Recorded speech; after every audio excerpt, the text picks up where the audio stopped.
Hey, what's up, everybody? This is Dominic DeAngelo of OneTrueSportTV.com, and I'm very happy to have with me one of the guys that really stood out in the Attitude Era and has really transcended a lot from music to obviously pro wrestling. It is Violent J of ICP. He's got a show coming up. It is Devil's Night, October. Oh yeah, 30th.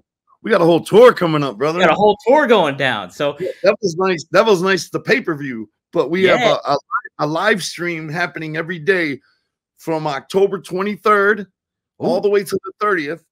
And then the 30th is our big pay-per-view. It's called Devil's Night. And then on the 31st, we have our last live stream for a couple weeks. Nice. Is this going to be kind of like a regular thing leading into shows that you do, or is this kind of just for the hell of the season? Well, we right now on YouTube, we have every week, every Wednesday, we drop another episode.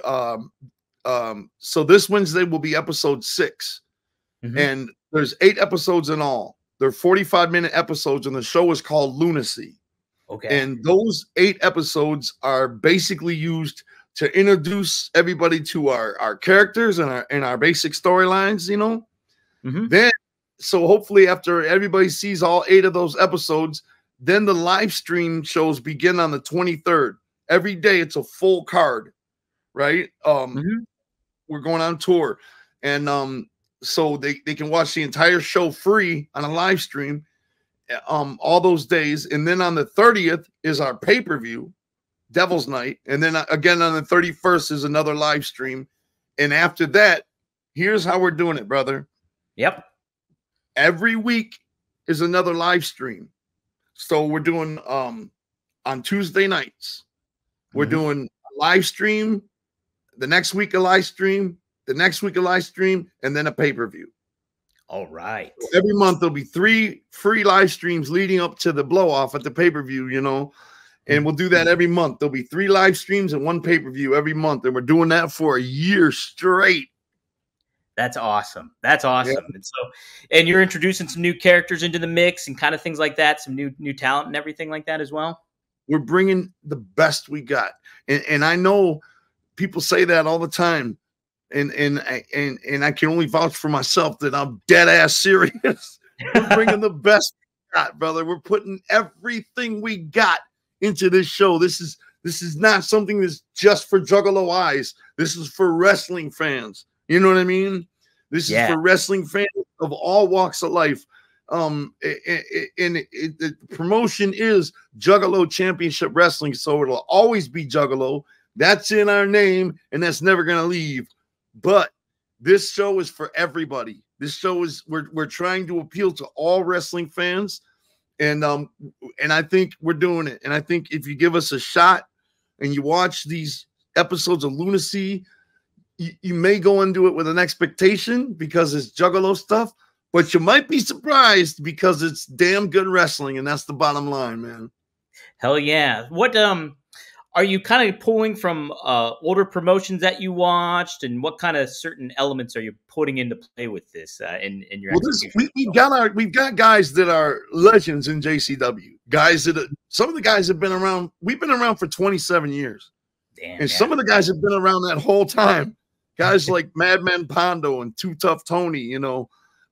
Colt Cabana has almost been with us from our beginning, you know what I mean? He wrestles with us as Officer Colt Cabana. And so we've got a lot of guys that have been around a long time. And for pretty much the last year, I've been traveling around, going to wrestling promotions, you know, making appearances on these shows. You know, I've been to Mexico, Japan, GCW several times, MLW, NWA, Mexico. And I'm studying the way these promotions are operating, you know, and I'm studying the talent. And I've been, you know, seeing guys I like and bringing them on board if they're willing, you know. And also I've been watching the way they do everything from promos to the way they film it to the way, and I've been taking the elements of each promotion that I think is good or that I could improve on, you know, and we're putting it all into JCW, man. And we've got a lot of experience. And we've been doing this a long time, but usually in our career, there were times when JCW was stronger and then times when it wasn't so stronger, because we would have to record an album and then go on tour, and we would have to dial back from the attention we could give JCW. But now JCW is set up to run full-time all year. Even if ICP has to go on tour, record an album, we've got full-time employees now, guys work in the office, that we're not going to stop, and we're going to keep going on full mashing the gas. For the commitment is at least for the next year, that's for sure. Yeah, that's great. So you got a good creative group think kind of thing going on when it comes to the execution of it all, and stories playing out. I think the camaraderie in the locker room is very important. If you just use all names and all guys that are names, the chances are you're going to get some of those guys that are just there for the paycheck. But when you have guys in a locker room that have a chance to succeed if the promotion succeeds, you know what I mean? That's the kind of guys I love having in the locker room. Guys that believe in the company. That's what ECW had. That's why those guys were working for free when they had to, because they knew that if the company goes, they go with it. You know what I mean? And that type of camaraderie in the locker room, I think, is important. And you know, and that's what I want to have with JCW. I want guys that are concerned about getting the promotion over, because they understand that will be totally to their benefit. You know what I mean? Right. And so that's what we're hoping for, man. You know, and I love a decent union back there, a decent camaraderie, a brotherhood between men and women that are all on the same page with making this thing work for all of us. You know what I mean? Right. Absolutely. Absolutely. Well, it's neat. You mentioned ECW, obviously, but somebody that I really have grown to admire in my older wrestling fandom is Terry Funk. And I read like his biography, and he has a story about you guys in there. About how he said he didn't know who you guys were, like when he started with it. And then he was, he was like, I didn't know who SCP was. And then I looked on my kitchen counter under a bowl, there was like $4,000 or something like that. Yeah. Can you talk about that story? Yeah. We put out this DVD back in the day. It was a VHS tape, actually, when it first came out. And it was called Stranglemania. Now, the thing that made this in that DVD, it was bootlegged, all right? We didn't have the rights to it. But if we would have had the rights to it, that thing would have been platinum probably 4 times now. That's how many we sold, you know? And the reason why we sold that many is because, see, back in the day, I was flipping through Wrestling Magazine, and I saw this tiny little black and white ad in the corner, and it said, barbed wire, broken glass, thumbtacks, exploding rings. And I was like, what the fuck? No way. This can't be real. This is a time when this was unheard of. Yeah, you know? I didn't know what I was ordering. I ordered like 7 tapes from it, right? Yeah. And I didn't believe this could be real. Exploding ring. What? I did not believe this could be real. I thought it might be animation or something. Like when it comes, it might be like a cartoon or something. I didn't know what to expect. But that's because I had never seen deathmatch wrestling. This is going back to like 94 or 93. But anyway, when those tapes came, the footage itself was mind-blowing. Terry Funk, Mick Foley, death matches. I'd never seen nothing like that. And when the footage came, there was no commentary on it. It was just pro shot, but no commentary. So me and Shaggy jumped to the studio and did funny commentary over the matches. Yeah. And the reason it was so successful was 2 reasons. The commentary was funny as hell. Yeah. But the footage was truly incredible for its time. So people were blown away by both elements. So that video did extremely well for us. And Terry Funk was on the cover of that VHS. And so we felt we owed him, you know. So we were on tour, and Sabu used to come on tour with us all the time. He used to stab Fago bottles with a spike and spray them all over the crowd, and he'd stage dive and everything. So we were on tour going through Amarillo, and he said, you guys want to go to Terry Funk's? We were like, so we went to the Double Cross Ranch. Yeah. And had his wonderful wife's chili dinner. Oh, yeah. And then Terry was like, come on with us. And he drove us real slow and gentle across some acres into this wooden shed. And he pulled out a joint. Okay. Yeah. And I'm going to tell you something. This joint was incredibly thin. It was the smallest, thinnest joint I ever saw. And I thought, there's 5 of us. There's no way that's making it all the way around. But Terry lit it first, and he hit that fucking thing once. And within 5 minutes later, we were in the back of that pickup truck, bahan over hills. He was we were hanging out for our life. He became an entirely different person when he hit that toothpick-sized joint. And he kept saying, don't tell my wife. Don't tell my wife. And so we told him we owed him money. And he said, no, I don't know what you're talking about. You know what I mean? So we took some money and we left it in a cookie jar. Yeah. Okay. And then after we left, we said, look in the cookie jar, because he wouldn't take the money. You know what I mean? Yeah, yeah. And so he wrote about that in his book, which of course incredibly touched us. You know, yeah, just so incredible. I mean, I get anxiety thinking about it. I felt like we didn't deserve to be in that book. You know what I mean? Oh man, how cool is that though? Like, so I got to interview him after the fact. Like, it was like a couple of years ago, and this is funny you mentioned the Baja, like you rolling through, because one time I had formed kind of like a phone relationship with him, and I called him the one time. He's like, "Hey Dominic, I'm driving right now," and it's during COVID, and it's during like where the grid froze out down in Texas. And he's like, you might be the last person to ever speak to Terry Funk. And like, he's just going nuts over it. But dude, so one of my all-time favorites looking back. Yeah, like, man. I just, Eddie Guerrero wrote nice things about us in his book too. And I remember crying when I read that. I remember feeling fear again, like felt like we didn't belong in there. You know what I'm saying? Yeah. It's, you never know how you're going to feel about something until it happens, you know? Like, I did not expect. I read everybody's book when they come out. Wrestlers, I read everybody's book. The last thing I ever expected was us to be mentioned in either one of those books. You know what I mean? Yeah, I bet it blew your mind when you were reading through it. It blew my mind right out of my ear and slapped it against the wall. Like I said, I felt guilty. You know, like I don't know why. I just felt like, whoa, shit. You know. It's just so bizarre, but yeah, we're incredibly blessed in that sense, man. You know, yes, totally, dude, totally. Somebody that we've always been wanting to have write a book is Kevin Nash, and you happen to be a guest on his show. I do the social media and stuff for that. Talk about having that interview, getting to sit down and do that with him and Sean Oliver.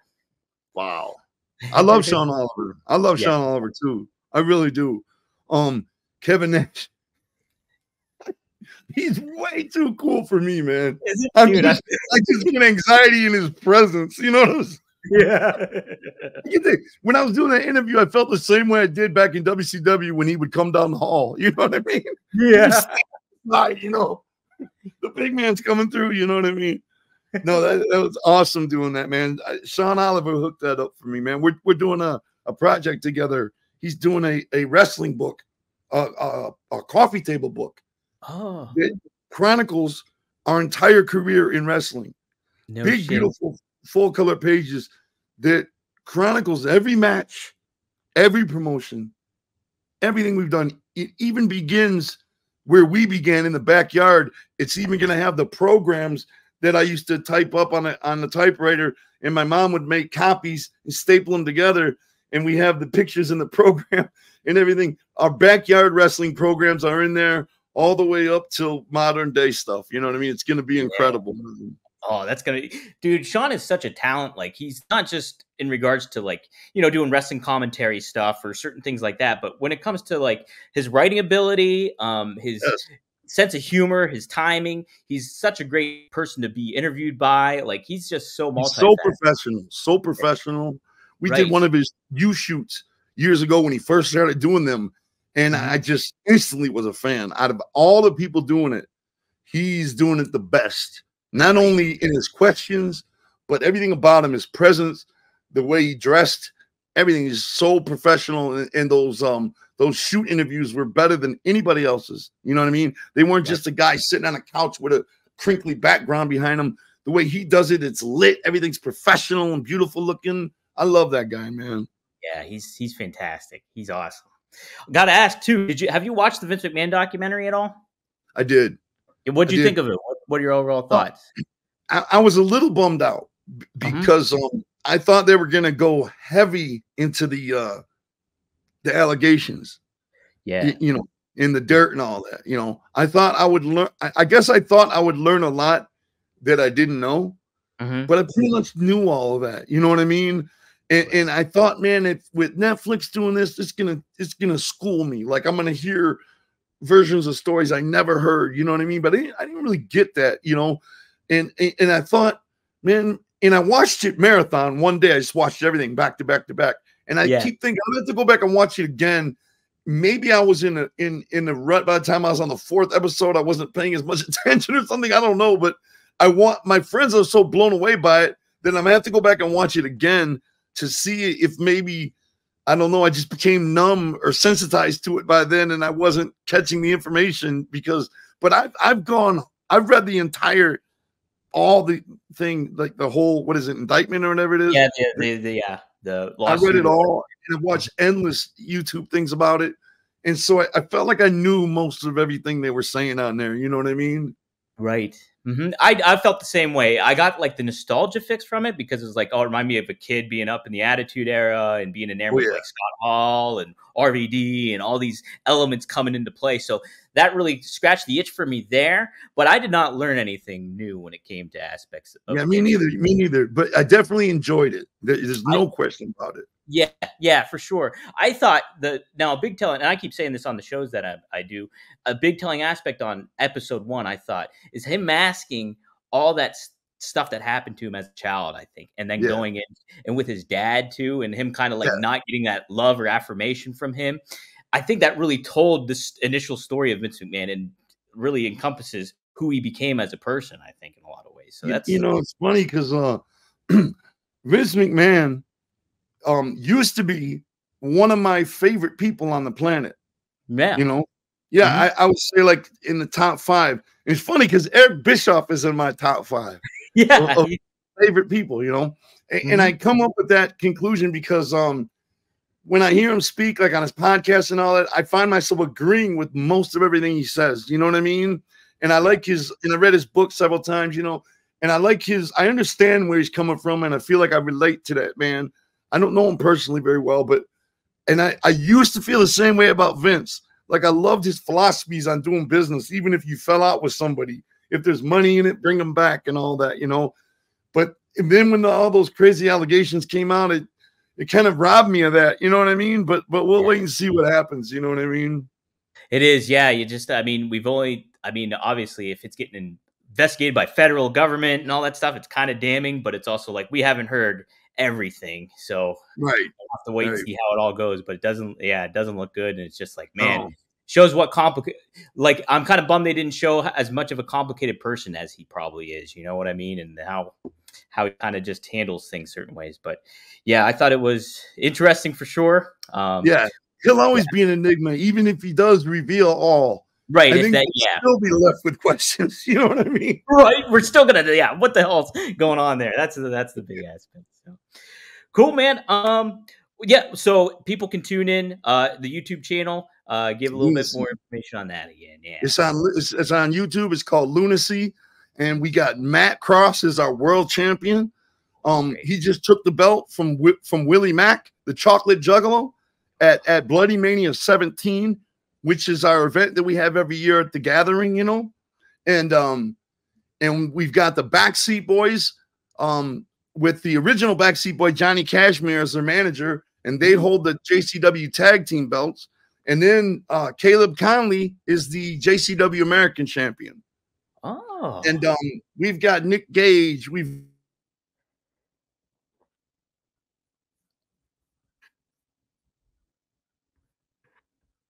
Oh, you still there? Uh-oh. My lost finally, Jay.